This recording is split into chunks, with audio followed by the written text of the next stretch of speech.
नमस्कार, मैं अशोक कुमार पांडे और स्वागत है आपका द क्रेडिबल न्यूज पर।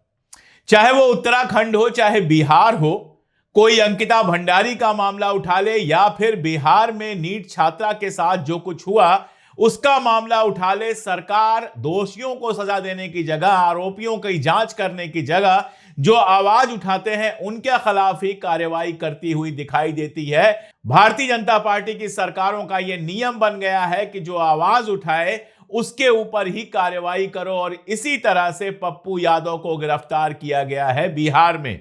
पप्पू यादव, आप जानते हैं, नीट वाले मामले में लगातार सक्रिय थे और यह आरोप लगा रहे थे कि भारतीय जनता पार्टी के एक नेता के बेटे का यह सब किया कराया है। नीट वाला मामला भी आप जानते हैं, पटना में एक नीट छात्रा के साथ दुष्कर्म हुआ और उसके बाद उसकी हत्या कर दी गई, और यह मामला तूल पकड़ रहा है, लगातार विरोध हो रहा है, प्रदर्शन हो रहा है।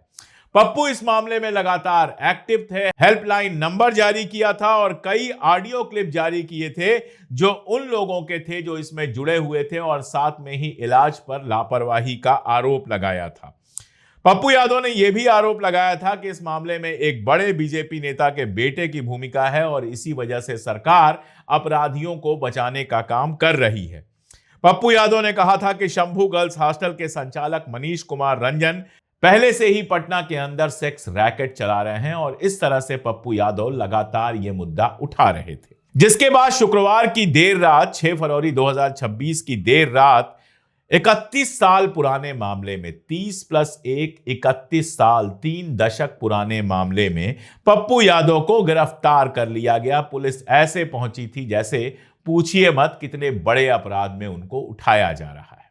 पप्पू यादव का एक इतिहास रहा है जिसमें अपराध शामिल है, इसीलिए जब पहले खबर मुझे मिली तो मुझे लगा शायद कोई पुराना डकैती का, हत्या का, इस तरह का कोई मामला बनाया गया हो। लेकिन जब मामला मैंने सुना कि क्या था तो सर घूम गया। सुनिए आप भी क्या मामला था।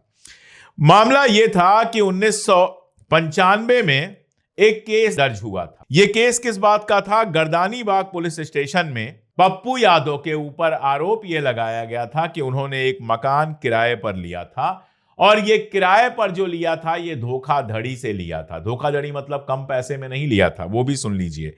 शिकायतकर्ता का असली दावा यह था कि किराए पर लेते हुए उससे यह जरूरी जानकारी छुपाई गई कि इस घर का उपयोग सांसद के पॉलिटिकल ऑफिस के रूप में, राजनीतिक कार्यालय के रूप में किया जाएगा। पप्पू यादव सांसद थे, उन्होंने एक मकान किराए पर लिया और मकान मालिक का आरोप है कि बताया नहीं कि यहां पर उनका दफ्तर बनेगा। यह मामला था और मामला 31 साल पुराना था। केस नंबर है 552/1995 और धाराएं जो लगी थी वो थी 419, 420, 468, 471, 506 और 120B। इनमें कोई ऐसी धारा नहीं है जो बहुत ज्यादा गंभीर हो। ना हत्या का मुकदमा है, ना लूट का मुकदमा है, ना किसी और चीज का मुकदमा है। यह मुकदमा 31 साल, में बार बार दोहरा रहा हूं कि 31 साल तक इस पर कार्रवाई नहीं हुई, अब इस पर कार्रवाई हो रही है। 2 दिन पहले MP MLA कोर्ट से फैसला आ गया कि कुर्की की जाए और फना ढिमका किया जाए, और 2 दिन बाद पुलिस उनको उठा ले जाती है, गिरफ्तार कर लेती है। अब कुल मिलाजुलाकर देखिए क्या है।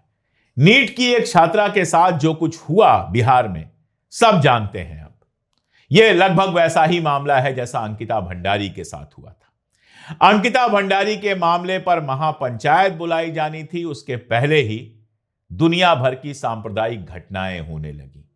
कोई किसी के दुकान का नाम बदलवाने पहुंच गया, कोई काली सेना बन गई जो मकबरा गिरा रही है, कब्र खोद रही है, कहीं कुछ हो रहा है, कहीं कुछ हो रहा है, ताकि ध्यान भटकाया जा सके अंकिता भंडारी मसले से। उसमें भी भारतीय जनता पार्टी के नेता के बेटे का नाम आया था और किसी VIP का नाम आया था जिसको सर्विस देनी थी, स्पेशल सर्विस देनी थी अंकिता भंडारी को। अंकिता भंडारी ने मना कर दिया, उसके बाद वो सब कुछ हुआ। यहां क्या मामला है आप जानते हैं। नीट की तैयारी कर रही एक छात्रा के साथ पहले तो दुष्कर्म हुआ, रेप हुआ, फिर उसकी हत्या कर दी गई।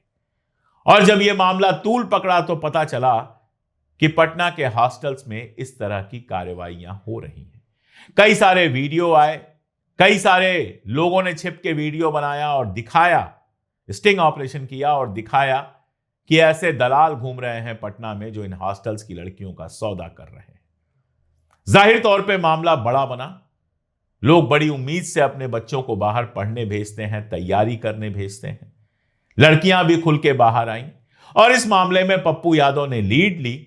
भले उनका पुराना इतिहास आपराधिक रहा हो, लेकिन पिछले लंबे समय से आप अच्छी तरह से जानते हैं कि चाहे समाज सेवा का मामला हो, चाहे कोविड का मामला हो, चाहे फिर किसी भी तरह का मामला हो, बाढ़ आ जाए, आप लगातार देखते हैं कि पप्पू लोगों के बीच में पहुंचते हैं, उनकी आर्थिक सहायता करते हैं, हर तरह से उनके साथ खड़े रहते हैं। आर्थिक सहायता को लेकर भी सवाल उठाया गया था कि इतना सारा पैसा उनके पास कहां से आया। अरे सवाल तो यह पूछना चाहिए था कि सरकार लोगों की मदद क्यों नहीं कर पा रही थी, एक सांसद को अपनी जेब से मदद क्यों करनी पड़ी। और यहां पर भी जब वो नीट के मामले में बोलते हुए नजर आते हैं तो 31 साल पुराना केस खोल दिया जाता है। एक आदमी जो न्याय की मांग कर रहा है, एक सांसद जो न्याय की मांग कर रहा है, उसको गिरफ्तार कर लिया जाता है। पप्पू यादव ने कहा है मुझे मारने की साजिश भी हो सकती है, बिहार में कुछ भी हो सकता है, हम जानते हैं। पप्पू यादव कांग्रेस को लगातार समर्थन देते रहे। एक तरह से देखा जाए तो वो कांग्रेस में ही है और कांग्रेस से भी उनको समर्थन मिला है। राहुल और प्रियंका गांधी दोनों लोगों ने उनके लिए पोस्ट की है। राहुल गांधी ने पप्पू यादव की गिरफ्तारी को राजनीतिक प्रतिशोध कहा है, पॉलिटिकल बदला लेने की कोशिश कहा है और केंद्र और बिहार सरकार पर तीखा हमला बोला है। उन्होंने लिखा, पटना में नीट की आकांक्षी छात्रा की संदिग्ध परिस्थितियों में हुई मौत और उसके बाद की पूरी कार्रवाई ने एक बार फिर सिस्टम की गहरी सड़ांध को उजागर कर दिया।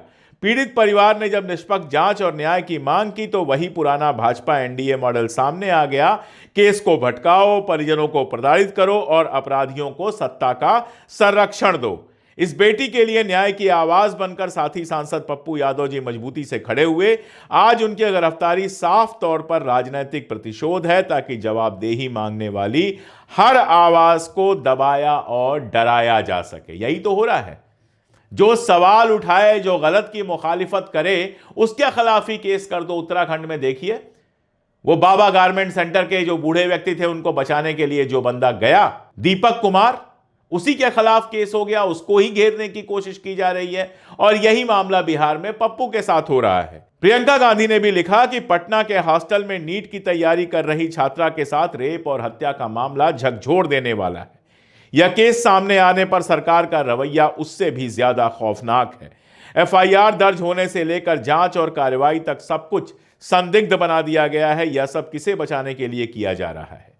हाथरस, उन्नाव से लेकर अंकिता भंडारी और पटना तक जहां भी महिला के साथ अत्याचार होता है, भाजपा की सरकारें पीड़िता को न्याय दिलाने की जगह आरोपियों के साथ खड़ी हो जाती हैं। इस केस में आवाज उठा रहे सांसद पप्पू यादव जी की गिरफ्तारी इसी असंवेदनशील रवैये की एक और कड़ी है। भाजपा और उनके सहयोगियों का एजेंडा बिल्कुल स्पष्ट है, वे अन्याय और अत्याचार के साथ खड़े हैं। याद कीजिए, इसके पहले भी मुजफ्फरपुर में बालिका शेल्टर गृह वाला जो कांड हुआ था, उस कांड में भी अपराधियों को बचाने की पूरी कोशिश की गई थी।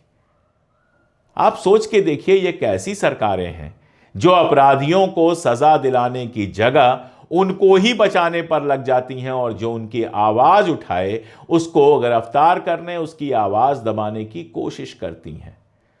सोचिए और बताइए कि बिहार में अब जो चल रहा है उसको जंगल राज क्यों ना कहा जाए। आज के लिए इतना ही, बहुत शुक्रिया।